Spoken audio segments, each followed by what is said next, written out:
Assalamualaikum warahmatullahi wabarakatuh. Saya Banafsas Bilqis 2 Akrima, absen 9, kelas 12 IPA 5 akan menjelaskan tentang sintesis protein. Sintesis protein merupakan proses pembentukan protein yang melibatkan peran DNA, RNA, dan asam amino. Tahap dari sintesis protein dibagi menjadi dua, yaitu tahap transkripsi dan tahap translasi. Tahap yang pertama yaitu tahap transkripsi. Transkripsi secara bahasa diartikan sebagai penyalinan kode genetik DNA menjadi mRNA. Nah, tahap transkripsi dibagi menjadi tiga, yaitu tahap inisiasi, elongasi, dan terminasi. Pada tahap inisiasi, gen pada DNA memiliki ujung yang dinamakan promoter dan terminator.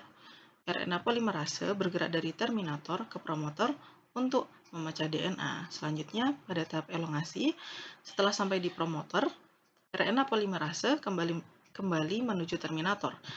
Setelah itu terjadi pembentukan mRNA yang menyalin kode genetik DNA. Dan tahap terakhir yaitu terminasi, untaian mRNA selesai dibentuk dan kemudian lepas dari DNA yang akan menuju ribosom. Selanjutnya, pada tahap translasi, sebelum ini mRNA yang berada di nukleus berpindah menuju ribosom atau sitoplasma. Nah, akhirnya terjadi translasi. Nah, translasi ini secara bahasa diartikan sebagai penerjemahan kode genetik yang dibawa oleh mRNA. Pada tahap ini juga terjadi 3 tahap, yaitu inisiasi, elongasi, dan terminasi. Pada tahap inisiasi, mRNA terdiri dari kodon-kodon DNA. Nah, kodon start atau kodon awal bertemu dengan ribosom. Selanjutnya, pada tahap elongasi, kodon diterjemahkan menjadi asam amino. Rangkaian asam amino digabung oleh tRNA untuk membentuk polipeptida. Pada tahap terakhir, yaitu terminasi, kodon stop atau kodon terakhir bertemu dengan ribosom. Akhirnya terbentuk rantai polipeptida yang nantinya akan menjadi protein. Pada pengaplikasian tahap transkripsi dan translasi, jika pada tahap transkripsi DNA memiliki kode genetik A, maka pada mRNA akan menjadi U. Selanjutnya, jika T akan menjadi A, dan jika G akan menjadi C, dan jika C akan menjadi G. Selanjutnya, pada tahap translasi, jika mRNA sudah jadi, maka tRNA akan membawa asam amino menuju ribosom, dan mRNA juga akan menuju ribosom, dan akhirnya akan terjadi penerjemahan dari mRNA menjadi asam amino oleh tRNA. Contoh pengaplikasian sintesis protein. Jika diketahui DNA sense yang dimiliki yaitu TAC, TAA, TTT, AGC, GAA, CCC, GCG, AGC, CAG, dan ATC, maka dapat diketahui DNA antisense. DNA antisense ini merupakan DNA yang tidak ditranskripsi, sedangkan DNA sense merupakan DNA yang ditranskripsi menjadi mRNA. Nah, perubahan dari DNA sense dengan antisense, perbedaannya adalah T pada DNA sense di antisense akan menjadi A, dan A menjadi T, C menjadi G, dan G menjadi C.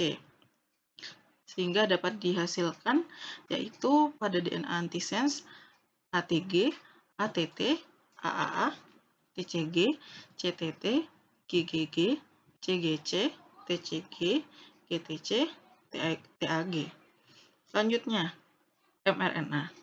mRNA merupakan hasil dari pentranskripsian DNA dari DNA sense. Sehingga untuk mendapatkan mRNA, kode genetik T pada DNA sense akan menjadi A, sedangkan A menjadi U, C menjadi G, dan G menjadi C.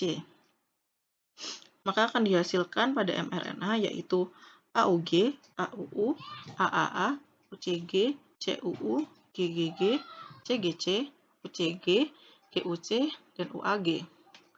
Selanjutnya pada tRNA. tRNA merupakan rantai yang membawa asam amino. Ini merupakan kebalikan dari mRNA. Sama seperti DNA antisense juga merupakan kebalikan dari DNA sense. Sehingga jika pada mRNA memiliki kode A, pada tRNA menjadi U. Jika U menjadi A, G menjadi C, dan C menjadi G. Berarti didapatkan hasil yaitu UAC, UAA, UUU, AGC, GAA, CCC, GCG, AGC, CAG, AUC. Penting untuk diingat, lebih gampangnya jika diingat, DNA sense itu sama seperti tRNA. Yang berbeda hanyalah T pada DNA sense akan berubah menjadi U pada tRNA. Selanjutnya pada DNA antisense akan sama dengan mRNA, yang berbeda hanya T yang menjadi U. Itu merupakan cara cepat untuk menghafal. Selanjutnya, jika sudah didapatkan mRNA-nya, kita bisa mendapatkan asam amino melalui deretan asam amino yang sudah ditampilkan di slide sebelumnya. Jadi didapatkan AUG menjadi asam aminonya start atau metionin, AUU menjadi isoleucin, AAA menjadi lisin, UCG menjadi serin, CUU menjadi leusin, GGG menjadi glisin, CGC menjadi arginin, UCG menjadi serin, GUC menjadi valin, dan UAG menjadi codon stop. Dan jangan lupa, yang ditranslasi adalah mRNA, bukan tRNA-nya. Sekian penjelasan dari saya, kurang lebihnya mohon maaf. Wassalamualaikum warahmatullahi wabarakatuh.